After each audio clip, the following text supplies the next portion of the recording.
촛불혁명과 문화정치를 위한 사회개혁이라는 주제로 말씀을 드리겠습니다. 오늘 정치개혁은 절박함을 우리가 느끼는데 또한 정치개혁이 불가능한 것을 느껴요. 자유한국당의 중진 가운데 한 사람인 김세연 의원은 불출마를 선언하면서 아주 용감하게 한국당은 좀비정당, 민폐정당이라면서 한국당의 해체를 선언했습니다. 한국당이 그렇게 해체될 것 같지가 않아요. 한국당이 저렇게 해체될 것 같고 무너질 것 같은데 해체되지 않고 저렇게 건재하는 까닭은 한국당이 우리 사회의 현실에, 우리 사회의 체제에 뿌리를 받고 있기 때문이라고 생각을 합니다.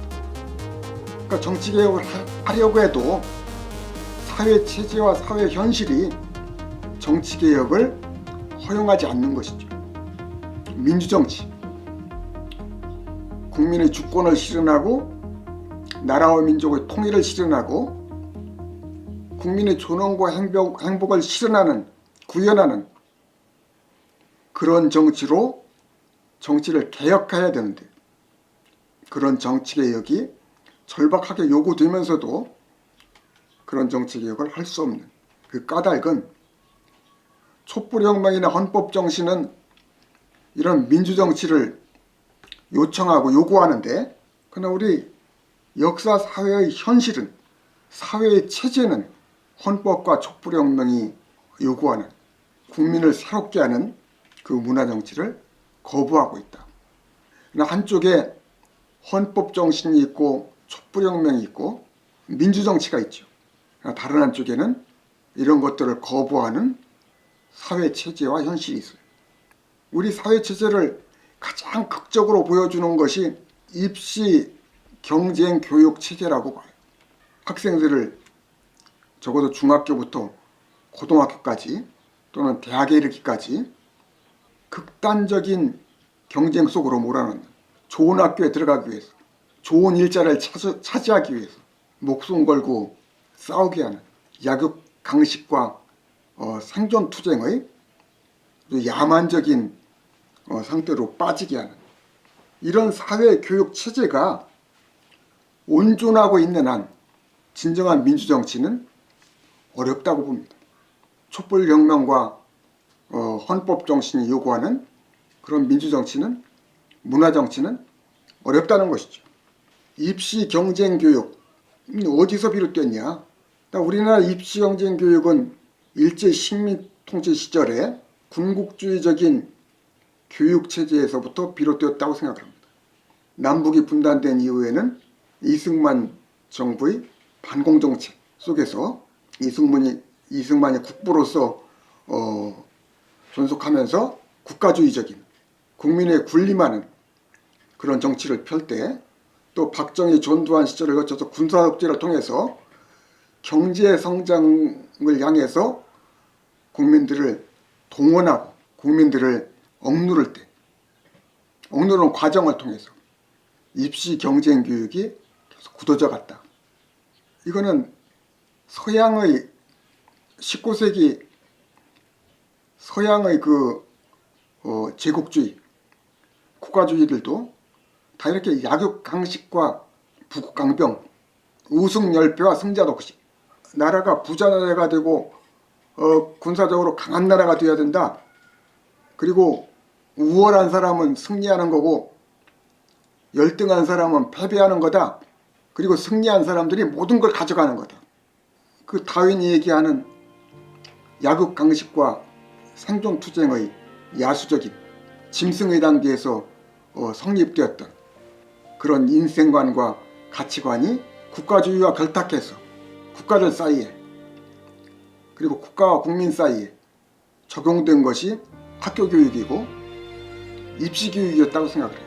그러니까 부국강병, 약육강식, 우승열패, 승자독식, 강한 자는 살아남고 약한 자는 죽는다. 이겨야 산다. 이런 원리가 국가들 사이에 아주 가득 차서 약소국들을 식민지로 만드는, 그러다가 강대국 사이에 전쟁이 일어난 거, 그것이 1차 대전이고 2차 대전이잖아요. 일제시대 때 일본 제국 대학들도 그 교육 이념 자체가 주로 이런 것들이었어요. 부국강병, 입신양명, 나라는 부유하고 강성하게 하고 개인 노릇은 공부해서 이름을 날리고 출세해서 높은 자리에 오른다. 부귀영화를 누린다. 그러니까 국가주의 이념과 교육 이념이 아주 일치된 거죠.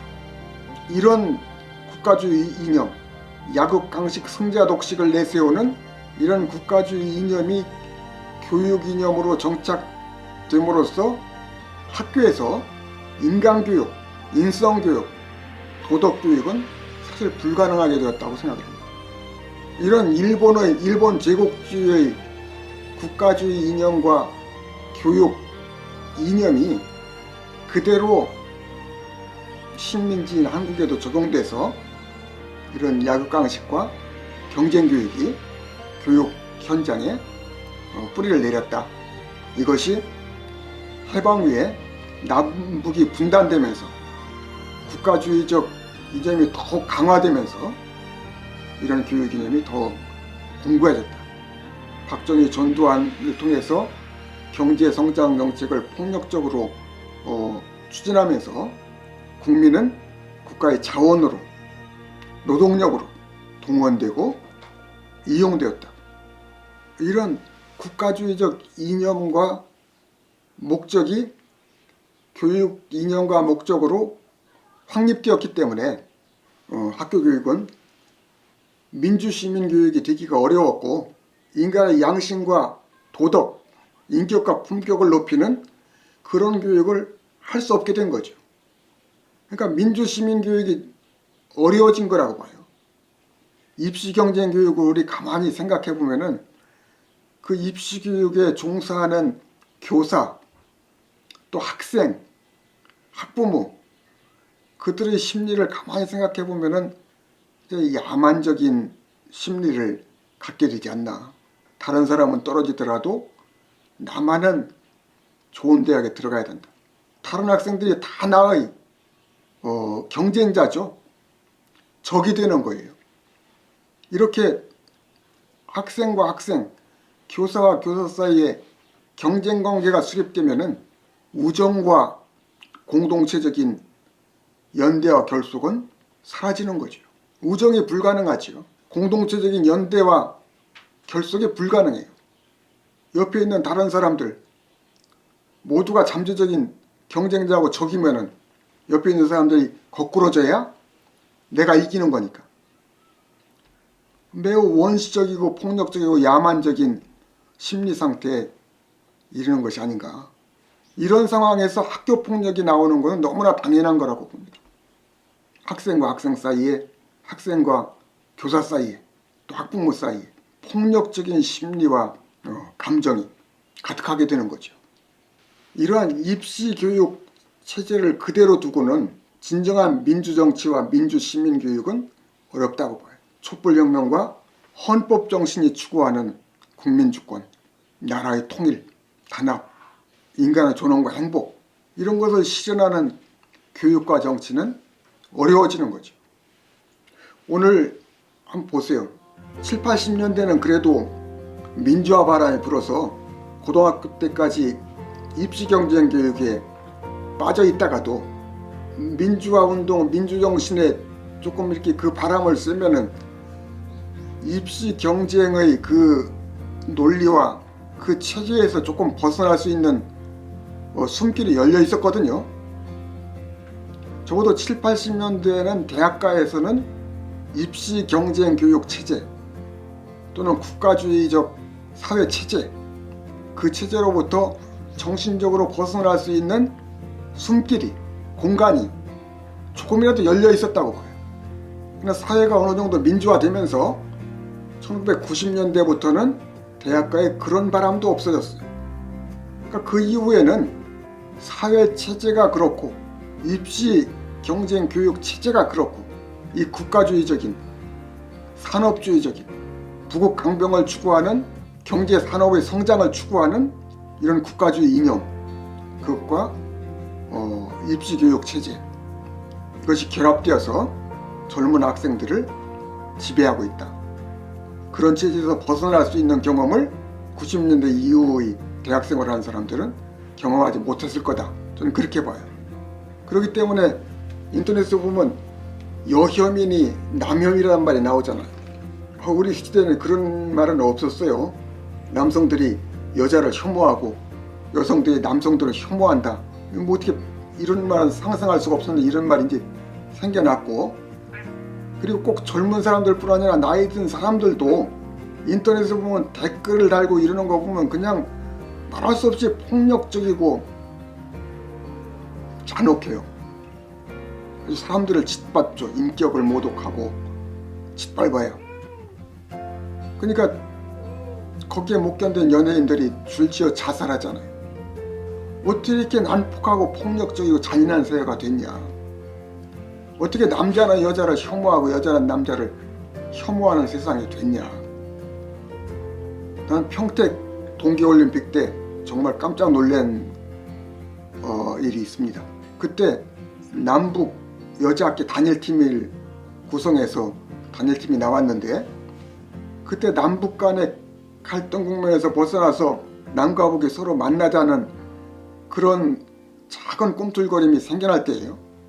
그래서 남북 여자 하키 단일팀을 구성하는 것은 매우 상징적이고 민족을 위해서 굉장히 중요한 일이라고 생각을 했어요. 나 같은 사람 생각으로는 거기에 반대하는 사람들이 있을 거라고는 생각도 못했지. 나중에 알고 보니까 여자 하키팀 선수들 가운데 북한 하키팀 선수가 이렇게 대표팀으로 들어오면서 남한에 있는 여자 하키 선수들 가운데 대표팀에 들어가지 못하게 되는 사람들이 몇 명이 나왔다는 거예요. 기회를 뺐었다. 공정한 기회가 박탈됐다. 여기에 대해서 20대 젊은이들이 매우 격분해하고 비판적이라는 것을 나중에 알게 됐어요. 그리고 이것을 계기로 해서 20대 청년들이 문재인 정부로부터 등을 돌리게 되는 계기가 되었다. 그래서 나는 사실 지금도 사실 이건 잘 이해가 안 가요. 이해할 수가 없어요. 개인의 공정한 기회가 중요하지만은, 그러나 나라와 민족을 위해서 중대한 일이 있으면은 개인이 양보할 수도 있고 또 희생할 수도 있는 거거든요. 인생과 역사에 자기 희생이 조금도 없이 자기 권익을 관철하기만 하는 그런 경우가 세상에 어디 있어요. 권리가 있으면 의무가 있는 거고 또 이익이 있으면 손해도 있는 거고 더 큰 뭘 이루기 위해서는 양보와 희생도 있어야 되는 거죠. 이렇게 양보와 희생이라는 것을 모르고 기회의 공정과 권리 주장만을 이렇게 하는 사람들이 가득 있는 세상에서는 민주공화의 세계는 열리지 않는다. 민주공화정은 성립되지 않는다. 그래서 민주공화정을 실현하기 위해서는 입시 경쟁 교육 체제를 해체하고 바꿔야 된다. 그래서 국회의원이 되고 대통령이 되려는 사람은 먼저 입시 경쟁 교육 체제를 해체하고 대안을 마련할 수 있는 그런 연구와 준비를 해가지고 나와야 된다고 봐요. 민주공화정을 위해서 입시 경쟁 교육 체제가 잘못됐을 뿐 아니라 인공지능 전문가들에 의하면은 앞으로 인공지능 시대 4차 산업혁명 시대에도 이런 입시 경쟁 교육 체제는 전혀 걸맞지 않다고 그래요. 인공지능 시대 4차 산업혁명 시대를 위해서라도 입시 경쟁 교육 체제는 해체되고 새로운 교육 체제가 마련돼야 된다. 이 새로운 교육 체제가 마련되지 않으면 정치 개혁은 어렵다. 그러니까 인공지능과 4차 산업혁명을 위해서라도 그 전문가를 교육해내면 되거든요. 그건 꼭 오늘날의 입시 경쟁 교육 체제를 통해서 이렇게 될 수 있는 게 아니에요. 오히려 오늘날의 입시 경쟁 교육 체제는 산업혁명의 전문가들, 인공지능의 전문가들을 길러내는데 적합하지 않다고 그래요. 민주시민을 길러내는, 국민의 도덕과 인격을 길러내는 그런 교육으로서도 적합하지 않고 인공지능 전문가를 길러내는 교육으로서도 적합하지 않은 거죠. 그러니까 어떤 모험과 난관을 무릅쓰고라도 입시 경쟁 교육 체제를 해체하고 대안을 마련하는 사람들만이 정치 현실에 새롭게 나와야 한다고 생각을 합니다.